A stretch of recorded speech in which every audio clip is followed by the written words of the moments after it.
There are many factors that contributed to the fall of the Van der Linde gang. You have Micah, one of the most obvious problems in the narrative, and you have Arthur Morgan getting sick with tuberculosis, losing both the strength and the respect that once allowed him to speak and be heard. And of course, you have Dutch Van der Linde himself, with what might be the most discussed mental decline in gaming history. But there was one moment in the story that changed everything. One situation that, if it had gone differently, might have completely altered the fate of the Van der Linde gang. And that situation was a man, Hosea Matthews. He was the pillar behind many of the gang's decisions. The kind of man you could listen to for just a few seconds and immediately understand that he knew what he was talking about. Many people believe time and the changing world were finally what defeated the Van der Linde gang, but the truth might be much simpler. The moment Hosea Matthews died, the Van der Linde gang had already lost, and as players, the moment we see him fall, we know it too. Tried to rob me, was out riding, so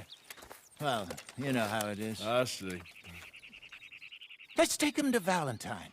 It's on the way, sorta. There's a decent dealer there. We'll unload him, you could buy yourself a new horse. Put your saddle on him, let's get going. Hosea Matthews was the co-founder of the Van der Linde gang. He and Dutch had been running together for years, and during that time their partnership worked because each of them brought something different to the table. Dutch had the vision, but Hosea had the wisdom behind it. Whenever Hosea had the chance to tell Dutch to calm down and lay low, he would take it immediately. He understood something that the others sometimes ignored, that survival depended on patience. And when it came to planning, Hosea always believed that a plan could work if it was executed properly.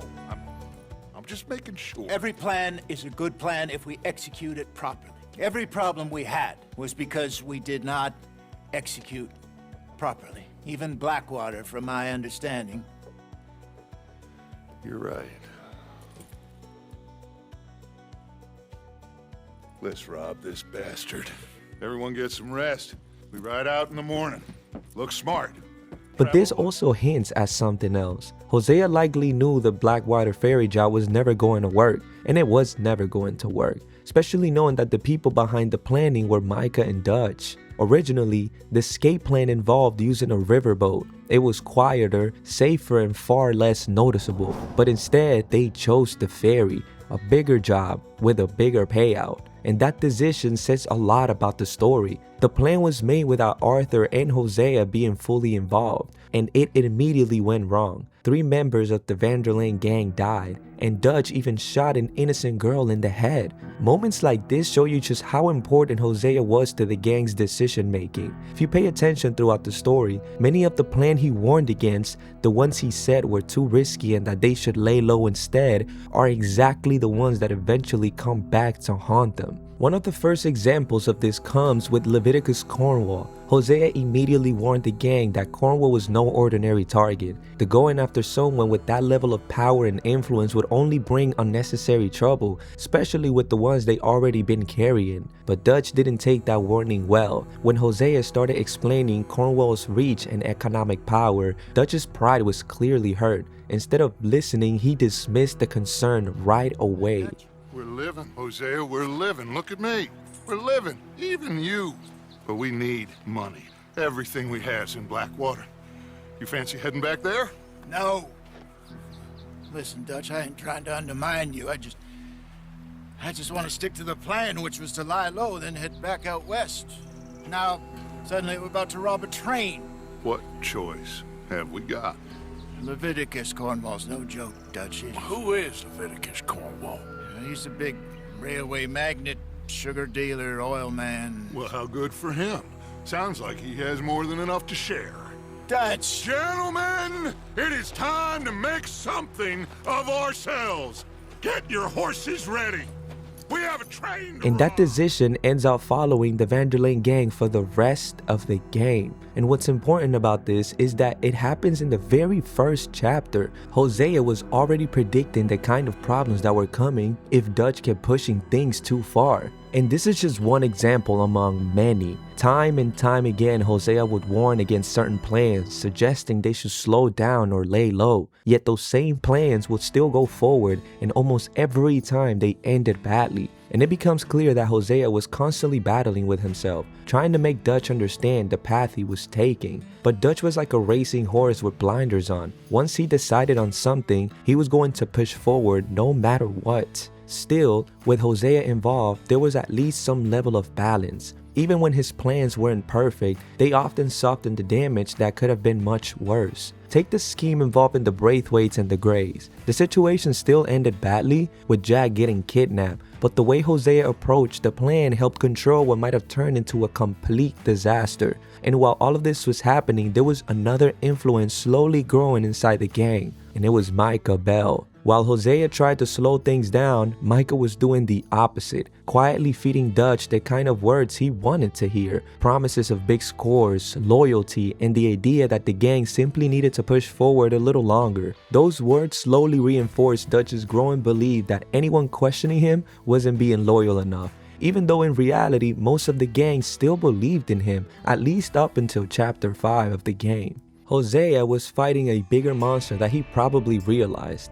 The jobs Dutch and Micah kept coming up with were becoming more and more dangerous, the kind of plans that could easily cost lives if anything went wrong. Yet Hosea was still there, taking part in those jobs while constantly trying to convince Dutch to move forward with caution, and that put him in a very difficult position. On one hand, he was risking his life along the gang, and on the other, he was trying to warn them that the path they were taking was becoming more and more reckless. Eventually, that kind of tension was always going to come with a very high price. At certain points in the game, there's also something interesting to consider. This isn't confirmed as a fact, but it's a possibility. Hosea might have been sick himself. In Horseshoe Overlook, when the gang first settles there, Hosea has a quiet conversation where he hints that he may not have much time left. Something big.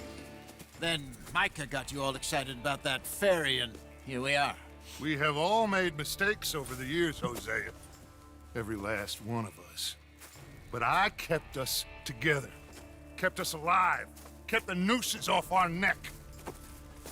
I guess I'm just worried.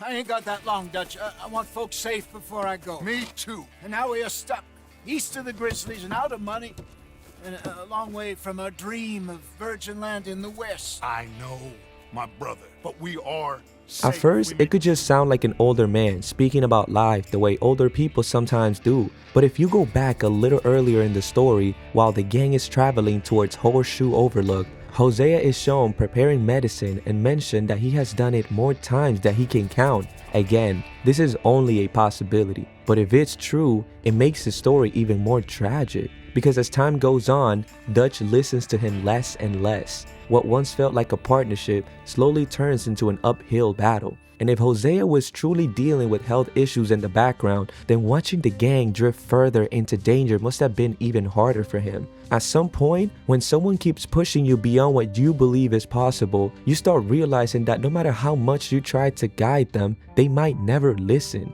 Hosea wasn't just trying to survive these dangerous jobs. In many ways, he was also trying to make sure that if something happened to him, the Van der Linde gang would still be in safe hands. He was a man who genuinely cared about the people around him, and he believed Dutch was the same way. That belief is one of the reasons things lasted as long as they did. But there was another problem. Arthur Morgan, who was one of the closest people to Dutch, was often present during these decisions, and even though Arthur sometimes questioned Dutch's ideas, he still went along with them. He didn't fully push back in the way Hosea did, which meant Dutch rarely had strong voices telling him the same thing. And Arthur only begins to understand this later. When he gets sick and starts seeing the world more clearly, he realizes what Hosea had been trying to enforce for months, that the gang was moving in a direction that would eventually destroy them. But by that point, it was already too late. Arthur's illness weakened his influence inside the gang, and Micah was slowly stepping into the space that was being left behind.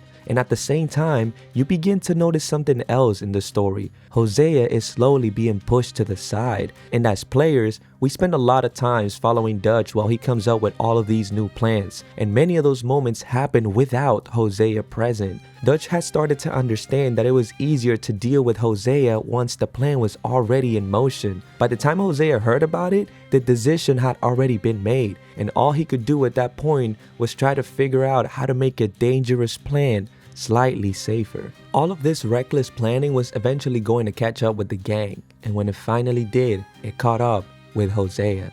That moment is when the Van der Linde gang truly lost the battle. Hosea's death meant many things for the gang, but the most important one was this. It marked the rapid beginning of the end. And up until that point, even the worst plan had at least some sort of level of restraint because Hosea was there to slow things down. Without him, that restraint was gone. The dangerous jobs were mentioned earlier, the ones that were barely manageable before, were now being carried out with even less caution than before. The Saint Denis job is the perfect example. From the very beginning, it was almost an impossible plan, and the way Dutch wanted to approach it only made things worse. After Angelo Bronte set him up during the trolley station robbery, Dutch became obsessed with revenge. Instead of stepping back and laying low, he wanted to strike back immediately and at the same time rob the biggest bank in Saint Denis. Hosea tried to offer a different approach, a safer one, but just like many of the plans before, Dutch felt personally offended when his ideas were challenged. Revenge became the priority, and in one of the most chilling moments in the history of the game, Hosea almost predicted what is about to happen. I can't think too much about the mango harvest. This is it.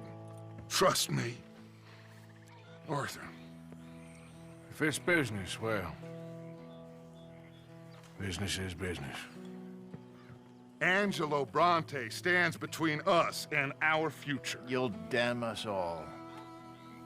Arthur, come on.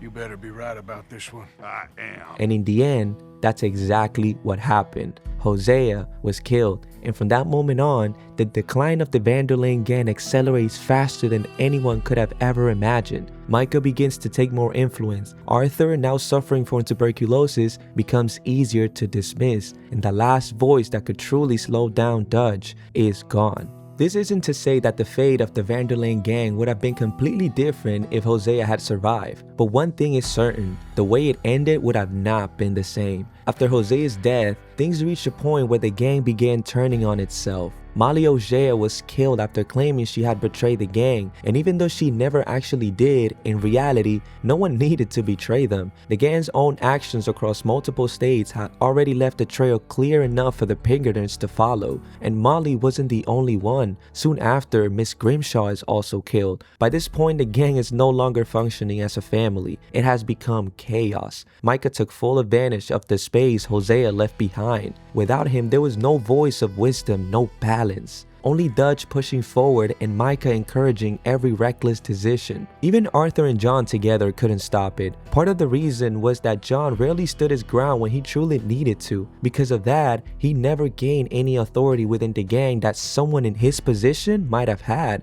And the rest of the gang, aside from Arthur, had little influence in these decisions. Most of them simply followed Dutch, carrying out camp chores and accepting whatever plans he came up without questioning whether it was dangerous or not. Their belief in Dutch was still strong. For years, they had known him as a man who cared about them, a man who had saved many of their lives. So when things started going wrong, many of them believed Dutch had simply changed towards the end. But maybe that isn't the whole truth. Maybe Dutch had always been capable of becoming the man we see in chapter 6. The difference is, for all of those years, he had someone like Hosea Matthews standing beside him, in his corner, quietly holding those darker instincts in check. Maybe if Hosea had still been alive by the time the gang reached chapter 6, he would have done something very similar to what Arthur tried to do in Beaver Hollow. He might have encouraged people to slowly leave, to step away from the burning ship that Dutch had become the captain of. And with Arthur standing beside him, supporting those ideas, the outcome for some members of the gang might have been different as well. Take Molly Hosea, for example. Arthur even tried to tell Dutch that she was just a girl and that they should let her go. And in the end, Arthur was right. Molly never actually betrayed the gang. She was simply alone. She had been pulled into a life that revolved entirely around Dutch, without truly belonging anywhere else. And unlike others, she didn't share the same responsibilities or sense of purpose within the camp. Over time, that isolation mixed with alcohol and frustration eventually pushed her into saying the things she shouldn't have said. And without someone like Hosea there to calm the situation down, everything spiraled quickly. The gang no longer had somebody they could turn into when Dutch wasn't around. No voice of reason to balance things out. Arthur tried to fill that role, but he was completely busy carrying out Dutch's plans and dealing with problems across the map, and by that point, the damage had already been done. And in the end, the story of Hosea Matthews is just simply a sad one. A wise man surrounded by chaos, trying to keep a group of people alive in a world that was changing faster than they could keep up with. He truly was the backbone of the Van der Linde gang, and because of that, he remains as one of the most memorable characters in the entire Red Dead Redemption story. If you liked this video, leave a thumbs up and don't forget to subscribe so you don't miss out on new uploads of this beautiful journey of character storytelling. You know what, Arthur Morgan? I'm a little old and beaten up to be after the biggest game.